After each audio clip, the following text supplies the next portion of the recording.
everything the public school system does is wrong, as the example you gave, right? Philosophy teachers who are telling you to memorize. These people are like living, breathing memes. I mean, their entire life is a complete and utter joke. And if they did any semblance of philosophy, they would reflect in the mirror and realize they had to do something else, which is what I did. And I came up with my own personal educational philosophy, which is rooted around John Taylor Gatto, and with a twist of my own life experience and the other reading that I've done. But, basically, Gatto had John Taylor Gatto was the New York City Teacher of the Year in 1988, 1989, 1990, and he quit abruptly, right? And after he quit, he took out a one-page article in New York Times and explained that he couldn't do what he had been doing to children any longer. That the school system is fundamentally flawed from the base level down. That most people think it's a failure, right? Like, oh, the school system, they struggle to teach math. They struggle to teach science, right? The grades are down. But what he talked about is what the school system doesn't struggle to do. Because from another perspective, the school system is great at getting children to know their place, right? You raise your hand to go to the bathroom. The school system is great at teaching children to outsource their thinking to authority. You don't do philosophy, you memorize philosophy. You don't read primary documents and form your own unique understanding of history. You're told that this is what happened on this date, and these were the important historical figures, and this was the role they played. And if you can repeat that back, well, now you know history. No, you don't know history. You memorized it. In order to know history, you have to go through the primary documents for yourself, read the writings of people on both sides of conflicts, no matter how controversial that might be, right? People say, oh, well, this is what happened in the American Revolution. Well, have you ever read the primary writings of King George? No, what do you mean? What do you mean, what do I mean? How could you understand history if you're only reading the story written by the victors, right? And that plays for everything. So when you educate a child, the primary objective should be to raise a free, independent, critical thinker.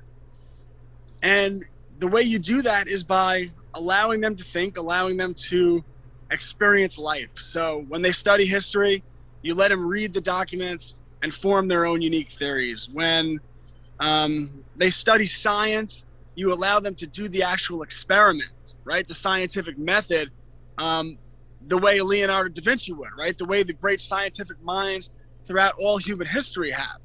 They didn't grow up memorizing science, they grew up doing science. And then in terms of the entrepreneurial stuff, I always tell parents that you want to teach skills over subject matter, not that subjects don't matter. So what does that mean? You want to teach math, you want to teach science, you want to teach history, but the people that are freest in this world, the people that don't rely on anyone else, are the people who have skills, right? Because the government could say this is unessential and that's unessential, but if you could fix the toilet, the woman down the block will always give you a job, right?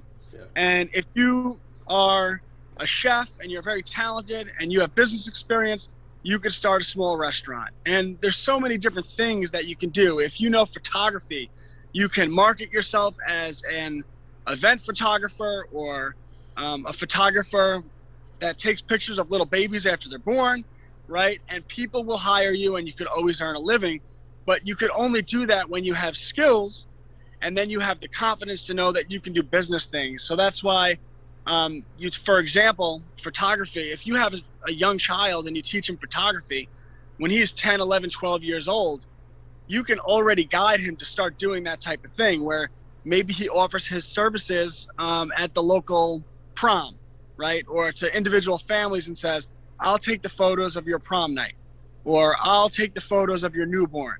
And people, they like that stuff from children. They say, oh, that's exciting.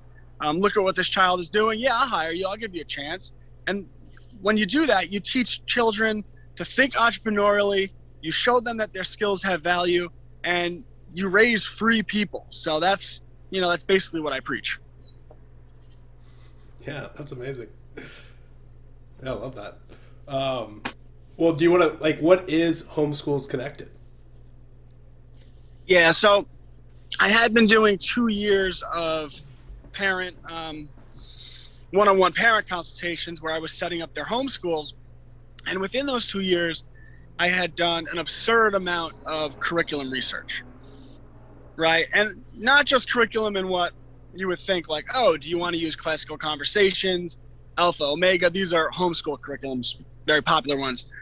But beyond that. So if your child is interested in construction, what I would do is find all of the resources available designed to teach children of this age and that age basic carpentry, right? Or woodwork.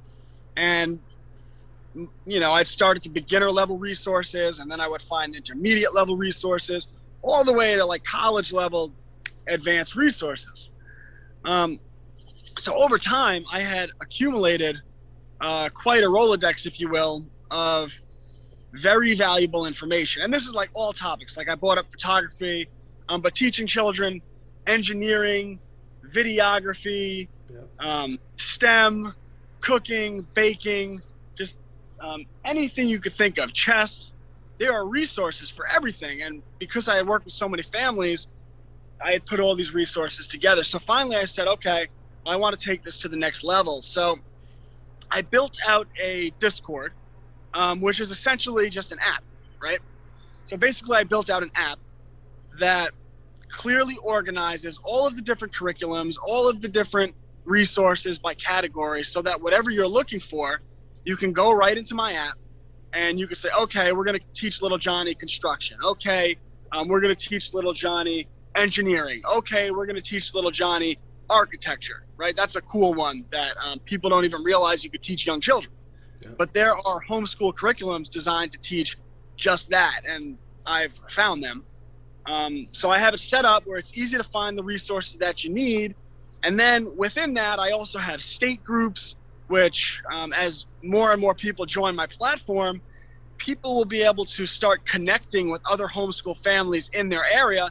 And my goal is for eventually for families to have meetups, right? To meet on my app and form their own homeschool co-ops of like-minded people who are interested in a better education for their children. So, I mean, that's basically the summation of it. And, I've got a lot of positive feedback from it, and we're doing some really cool things. So I'm excited about it. Yeah, that's amazing. Yeah. I love that. And it's like, yeah. Well, do you want to first kind of explain where people can find it? Yeah, so you could go to www.classicallearner.com. That's classicallearner.com. And it's you'll see Homeschools Connected. You'll see a bunch of things. Homeschools Connected. You'll see my books, the Cubs to Bears series, which is another thing I'm very passionate about.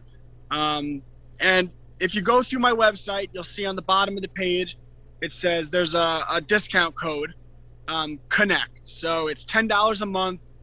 You could cancel at any time, but what I'm finding is once people get in there, they see what it's all about and they really like it. So that's amazing. Yeah. That's amazing. I love that you're like doing something about it. I mean, the Bears are all about that, right? It's like kind of enough complaining. Like, yeah, the world sucks, right? Yeah, the education system sucks. But what are you going to do about it? And like, you don't have to reinvent the wheel. You don't have to like fix the mess. You don't have to like, stop Babylon from crumbling or build your own Babylon. But like, just what are you doing? Like, what are you as a person and like in your family and in your community doing about it? And you're doing that.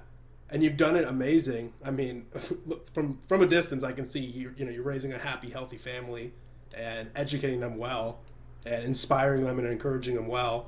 And now it's like, now that I have that foundation firmly planted and I'm acting on that, now I can share that outward. I can help other people do that. I can be the inspiration and the motivation for other people to take that same step. So that's awesome. That's amazing. I love that.